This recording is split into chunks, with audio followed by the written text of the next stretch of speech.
Comissão de Orçamento aprova a Lei de Diretrizes Orçamentárias enviada pelo governo. Frente Parlamentar discute criação de política estadual de economia solidária. E o Estado pode ter um censo com dados de pessoas autistas. O Jornal da Alerj começa agora.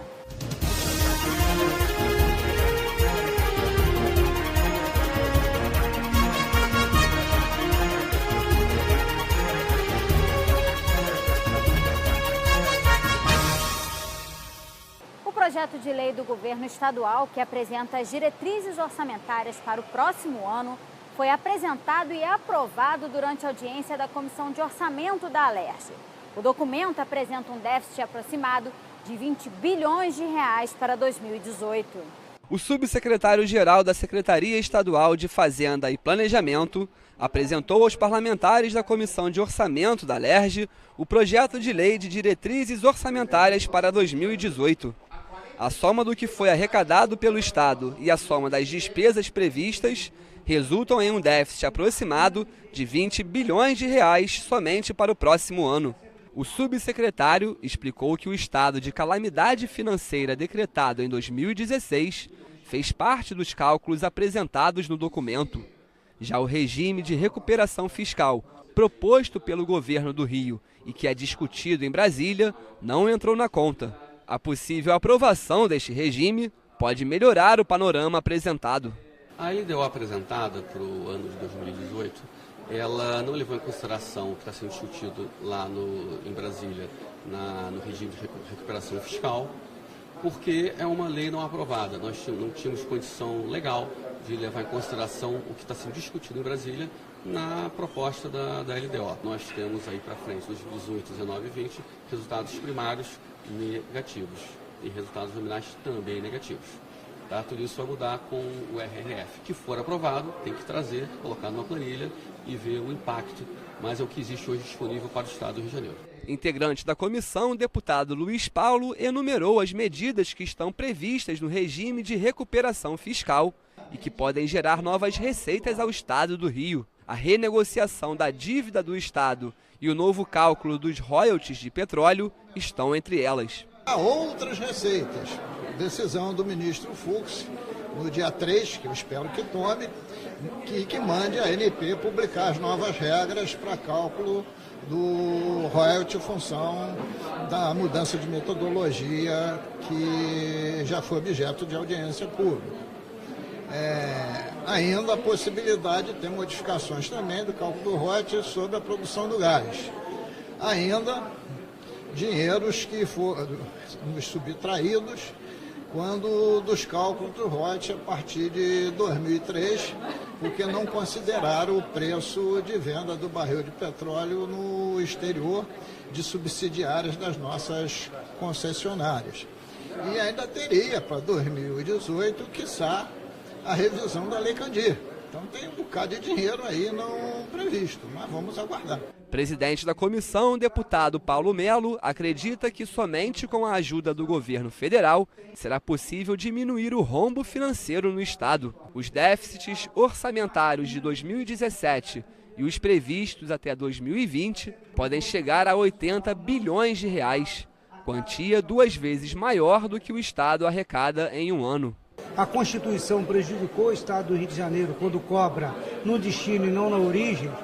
E o nosso maior produto é oriundo dos royalties, ou o petróleo bruto ou o petróleo refinado. Então, o governo federal, um padrasto do Rio de Janeiro, tem tratado muito mal o Rio de Janeiro. Não adianta aqui querer soluções para a crise, que você não terá nenhuma solução se não tiver ajuda do governo federal. O projeto de lei que institui a política estadual de economia solidária no Rio vai receber propostas de emendas da sociedade civil até o dia 10 de maio.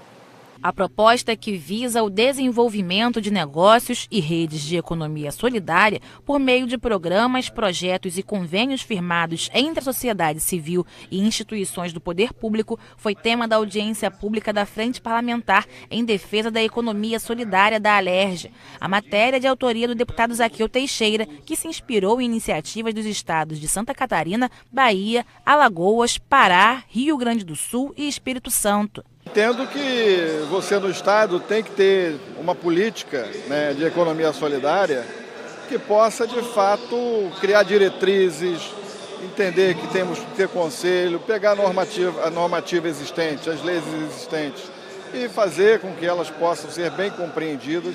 Então, por isso, fiz a proposta desse projeto de lei, para que tivéssemos uma diretriz de uma política do Estado para a economia solidária. O superintendente de Ocupação, Renda e Crédito da Secretaria Estadual de Trabalho deu algumas sugestões para melhorar o projeto de lei. Entre elas está a cobrança para que o Estado implemente o Fundo Estadual de Fomento à Economia Solidária. Primeiro, de uma normatização das entidades de apoio e fomento. Diversos pré-requisitos que essas entidades têm que ter para que elas participem, então, das decisões de economia solidária.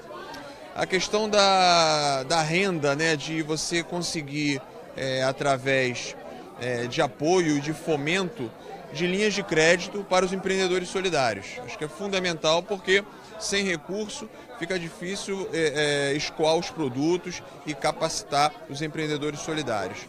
E, em terceiro, é que esse fundo, que é uma lei da economia solidária, esse fundo que já foi aprovado, que seja efetivamente viabilizado. O presidente da Frente Parlamentar, deputado Valdec Carneiro, disse que ouvir os representantes dos movimentos sociais da economia solidária é importante para aprimorar o projeto quando o texto for discutido no plenário. Nós abrimos um prazo, como você mencionou, um prazo para que as pessoas mandem, os que participaram da audiência e os que eventualmente não estiveram aqui, queiram colaborar, é um prazo para mandar sugestões, críticas, enfim, observações sobre o projeto de lei, de modo que quando ele aparecer na ordem do dia, quando ele entrar na ordem do dia, ele ainda está tramitando nas comissões permanentes, a gente já possa, se for o caso, emendá-lo nós mesmos, né, em consonância com as sugestões e observações feitas pelo movimento social da economia solidária. O Rio de Janeiro pode ter um censo com informações sobre pessoas com o transtorno do espectro autista. O projeto dos deputados Márcio Pacheco e Marta Rocha foi aprovado nesta terça-feira pelo plenário. Veja como foram as votações com Natália Alves. Na sessão plenária desta terça-feira, os parlamentares analisaram mensagem do governo que incentiva empresas que recebem benefícios fiscais a antecipar as parcelas referentes aos 10% do FEF, o Fundo Estadual de Equilíbrio Fiscal. O governo oferece desconto para quem aderir à antecipação. A proposta cria 3 regimes de desconto. Quem optar por antecipar em 3 meses o pagamento terá 1% de desconto no valor total. Quem pagaria em 10 meses e reduzir para 5 meses, o desconto será de 2,8%. E na hipótese do pagamento em 14 parcelas, que passar a ser reduzido pela metade, o desconto poderá ser de 5,4%. O texto recebeu 65 emendas e retornou às comissões. Eu mesmo fiz uma emenda que quero que todas as empresas que pagam ICMS possam também contribuir com antecipação e gozando do mesmo benefício que tem essas empresas, que vai ter um desconto no futuro na hora de recolher a outra parcela do FEF. Então, a gente espera que as emendas possam melhorar o projeto para que a gente possa votar possivelmente na próxima terça-feira. As indústrias localizadas no estado que tenham mais de 100 funcionários podem ser obrigadas a instalar o equipamento para reutilização de água. A proposta prevê ainda o prazo de 6 meses para adequação à nova regra. A proposta do presidente da Casa, deputado Jorge Pisciani, foi aprovada e segue para a sanção ou veto do governador. Os deputados Márcio Pacheco e Marta Rocha querem que o Estado tenha um censo para identificar as pessoas com transtorno do espectro autista. O objetivo é desenvolver políticas públicas direcionadas aos interessados, de acordo com a pesquisa. O censo deverá ser atualizado a cada 4 anos.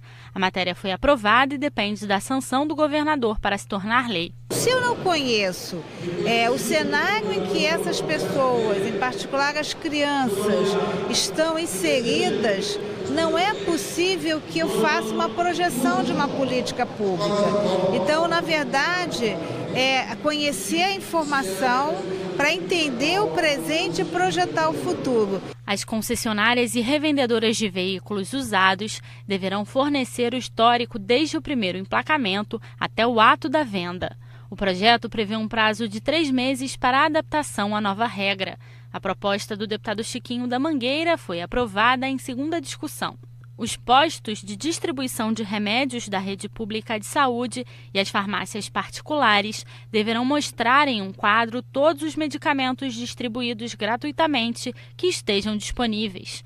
O texto também determina que seja divulgada a data de reposição dos medicamentos em falta. Além dos quadros de aviso, as informações também terão que estar disponíveis no site da Secretaria de Saúde. O projeto da deputada Daniele Guerreiro segue para a sanção ou veto do governador. O acesso à informação ele é muito importante. Quando você disponibiliza a informação de medicamentos que são distribuídos gratuitamente aos usuários, é uma forma também de você estar otimizando e desburocratizando esse serviço. Porque o que acontece? Muitas das pessoas elas saem de casa em busca desses medicamentos, às vezes sem dinheiro da passagem, chega no posto de saúde e não encontra o medicamento. E esse acesso à informação, né, ele fica ali à disposição em site, na Secretaria também Estadual de Saúde e em murais, nos postos de saúde, isso vai facilitar muito as pessoas. O deputado André Siciliano quer reforçar a divulgação da lei que determinou o registro de ocorrência para os casos de racismo nas delegacias da Polícia Civil. O texto obriga a divulgação da lei em cartazes fixados em locais visíveis nas unidades de polícia. A matéria retorna ao plenário para mais uma discussão. O que a gente acompanha é que muitas das vezes, quando ocorre esse crime hediondo, né, que as pessoas que vão buscar o seu direito da delegacia, as pessoas lá, quem trabalha na delegacia, os policiais, ele faz o registro como injúria. Então tem uma lei já na época do governador Brizola que obriga a registrar como crime de racismo. Então nós queremos dar publicidade, que tem que registrar como crime de racismo, sob pena de o funcionário público responder judicialmente pelo não registro. Os pacientes com sintomas de infarto poderão ter prioridade no atendimento emergencial nos hospitais do estado. O projeto da deputada Ana Paula Rechuan foi aprovado em primeira discussão. O ideal é que um eletro seja feito em até 10 minutos. E isso só é possível se o atendimento for próximo ao local onde o paciente se sentiu mal. Então, o primeiro atendimento ele não pode ser negado. A Constituição já diz isso. Em nenhuma instituição. O que a gente prevê no projeto é que esse atendimento possa ser ressarcido pelas tabelas do SUS. Então, a instituição não deixará de receber por aquele atendimento e nós salvaremos uma vida. Os deputados Rafael Pisciani e Zaqueu Teixeira querem criar regras para que os pacientes da rede pública possam ser internados por um dia para tratamento ou cirurgia em hospitais privados, o chamado Day Clinic. A proposta aprovada retorna ao plenário para mais uma votação. Você, na emergência, você tem que ter um atendimento imediato. E aí o convênio garante que no atendimento imediato, naquele dia, você consiga salvar vidas. Então essa é a finalidade deste nosso projeto. Aprovada ainda a alteração na lei que obriga a apresentação do tipo sanguíneo e o fator RH no momento da matrícula de crianças e adolescentes em escolas públicas e privadas. Os deputados Conte Bittencourt e Ana Paula Rechuan querem que a entrega desses documentos passe a ser facultativa e que não impeça a matrícula do estudante. O texto precisa passar mais uma vez pelo plenário. O direito à educação, ele é direito de todos. Nada pode impedir o acesso a uma escola.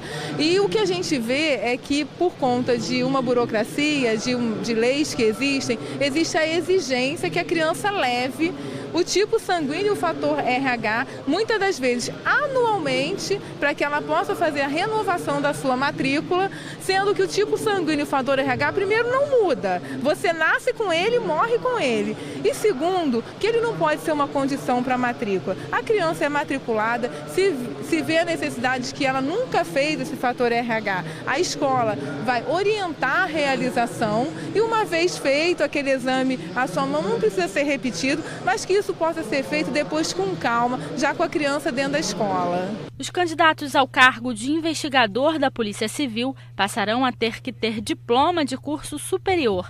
A matéria é assinada pelos deputados Zaqueu Teixeira, Edson Albertassi e pelo deputado licenciado Pedro Fernandes foi aprovada em primeira discussão. Os inspetores e escrivães tinham um nível para entrada na Polícia Civil, era exigido o diploma do ensino médio. Essa exigência mudou para curso superior e eles exercem as mesmas funções. Então, justificava ter um investigador que já foi o antigo carcereiro quando a Polícia Civil tinha carceragem, quando a Polícia Civil tinha a necessidade do motorista policial. Então, por isso, era o investigador. Mas hoje, todos exercem as mesmas funções. Quando você vai numa delegacia policial, o investigador está fazendo as mesmas funções do inspetor de polícia. Então, já que eles fazem as mesmas funções, terem a exigência diferente e tratá-los de forma diferente é injusto. Então, por isso, propomos essa modificação. O Estado poderá ter um programa de qualidade na produção, transporte e comercialização de leite. A ideia é estabelecer critérios para coibir fraudes e adulterações no leite, preservar a saúde pública e ampliar os mercados interno e externo, com benefícios sociais e econômicos para todos os integrantes da cadeia produtiva. A proposta dos deputados Jorge Pisciani, Geraldo Pudim, Bruno Dauaire, Jânio Mendes, Márcia Giovanni, Jorge Felipe Neto, Paulo Ramos, o Anderson Nogueira e Valdec Carneiro, e do deputado licenciado Jair Bittencourt, recebeu 8 emendas e retornou às comissões. E os deputados Bebeto e Tio Carlos querem incluir os ciclomotores e os triciclos na lei que obrigou a instalação de antenas não dobráveis contra linhas cortantes nas motocicletas. O projeto retorna à pauta para outra votação. A gente vinha aperfeiçoando o projeto porque a primeira que eu fiz foi da antena fixa.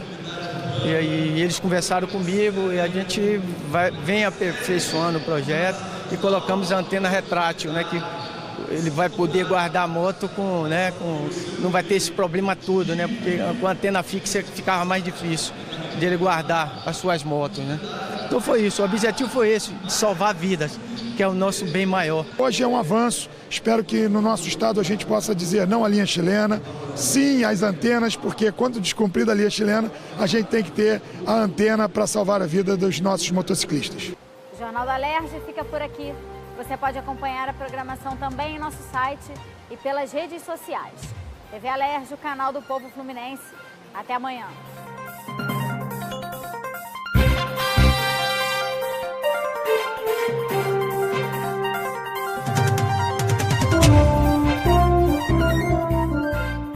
Nossa cidade está mudando e a Câmara está acompanhando essas transformações. Em 2017, faça a diferença. Participe dessa transformação comparecendo às sessões plenárias da Câmara Municipal. Todas as segundas, terças e quintas, às 18 horas. As sessões também são transmitidas através do site voltaredonda.rj.leg.br. Câmara Municipal de Volta Redonda. Trabalho e transparência.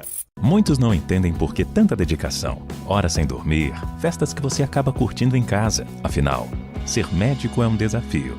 E nós sabemos disso. É por esse motivo que desenvolvemos metodologias que se tornaram um exemplo em todo o país. Além de oferecermos infraestrutura, laboratórios, corpo docente qualificado e uma biblioteca com mais de 150 mil títulos. Formar grandes profissionais é o nosso compromisso. Medicina Unifoa. Referência nacional de ensino. Vitor Contabilidade. Profissionalismo e dedicação a serviço de Volta Redonda e há 42 anos cuidando da sua empresa. Legalização, serviços contábeis, fiscais e tributários. A Vitor Contabilidade é mais do que uma empresa de contabilidade. É um parceiro. Confiança, precisão e eficiência garantem a soma de lucros e multiplicam os resultados. Vitor Contabilidade, presente há 42 anos em Volta Redonda, oferecendo soluções para a sua empresa. Rua Luiz Alves Pereira, 151, Aterrado. Telefone 3347-1335. O ano começou. O que você está esperando para fazer melhor? Ou o seu melhor? É importante olhar para frente e perceber que o mundo caminha com a gente, que existem pessoas que inspiramos e que nos inspiram, que nos fazem pensar mais e copiar menos, e que nos ensinem que errar também faz parte do aprendizado. Pessoas que nos mostram que os sonhos não são impossíveis, mas que para alcançá-los é preciso se dedicar. Pós-graduação Unifoa. Os melhores profissionais estão aqui.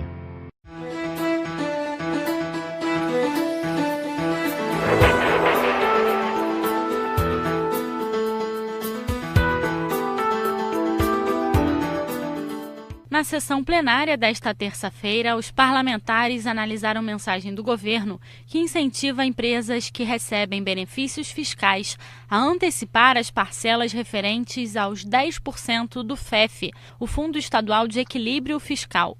O governo oferece desconto para quem aderir à antecipação. A proposta cria 3 regimes de desconto. Quem optar por antecipar em 3 meses o pagamento terá 1% de desconto no valor total. Quem pagaria em 10 meses e reduzir para 5 meses, o desconto será de 2,8%. E na hipótese do pagamento em 14 parcelas, que passar a ser reduzido pela metade, o desconto poderá ser de 5,4%. O texto recebeu 65 emendas e retornou às comissões. Eu mesmo fiz uma emenda que quero que todas as empresas que pagam ICMS possam também contribuir com antecipação e gozando do mesmo benefício que tem essas empresas, que vai ter um desconto no futuro na hora de recolher a outra parcela do FEF. Então, a gente espera que as emendas possam melhorar o projeto para que a gente possa votar possivelmente na próxima terça-feira. As indústrias localizadas no estado que tenham mais de 100 funcionários podem ser obrigadas a instalar o equipamento para reutilização de água. A proposta prevê ainda o prazo de 6 meses para a adequação à nova regra. A proposta do presidente da Casa, deputado Jorge Pisciani, foi aprovada e segue para a sanção ou veto do governador.